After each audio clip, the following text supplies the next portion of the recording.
চলমান বিপিএল এর 22তম ম্যাচে খুলনা টাইগার্সের বিপক্ষে মাঠে নেমেছিল চিটাগাং কিংস।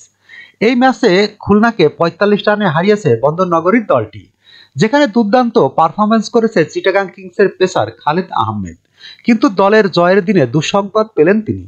বৃহস্পতিবার ১৬ জানুয়ারি রাতে জয়ের আনন্দ নিয়ে হোটেলে ফেরার পর জানতে পারেন তার মা আর পৃথিবীতে নেই। খালেদের দল চিটাগাং কিংস খালেদের মায়ের মৃত্যুতে সমবেদনা জানিয়েছে। কিংস জানিয়েছে বৃহস্পতিবার ১৬ জানুয়ারি মারা গেছে তার মা। খালেদের মা মারা যাওয়ার খবরটি নিশ্চিত করেছেন তার ভাই জাভেদ আহমেদ। খুলনার বিপক্ষে বল হাতে ২ উইকেট নিয়েছেন খালেদ। ৪ ওভারে ২৬ রান খরচায় ২টি উইকেট নেন এই পেসার। দলের দুর্বার পথ চলায় খালেদও আছে বেশ ছন্দে। ৫ ম্যাচে তার শিকার ৮ উইকেট। খালেদের মার মৃত্যুর খবরটি জানিয়ে তার ভাই জাহেদ ফেসবুকে লিখেছেন, ইন্না ইলাহি ওনা ইন্না ইলাহি রাজিউন। দুঃখভরা মন নিয়ে জানাচ্ছি, আমার মা আর বেঁচে নেই। তিনি আল্লাহর কাছে চলে গেছেন।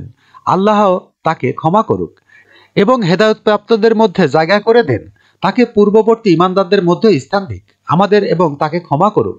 উল্লেখ্য, খালেদ আহমেদের বাড়ি সিলেটে। ৩ দিন আগে বিপিএল এর জন্য সেখানে ছিলেন তিনি। তবে চট্টগ্রামে পৌঁছে প্রথম ম্যাচের পরই শুনলেন দুঃসংবাদটা। যখনকার খবর তখনই দেখতে চোখ রাখুন সুন 24 টিভিতে। চ্যানেলটি সাবস্ক্রাইব করুন।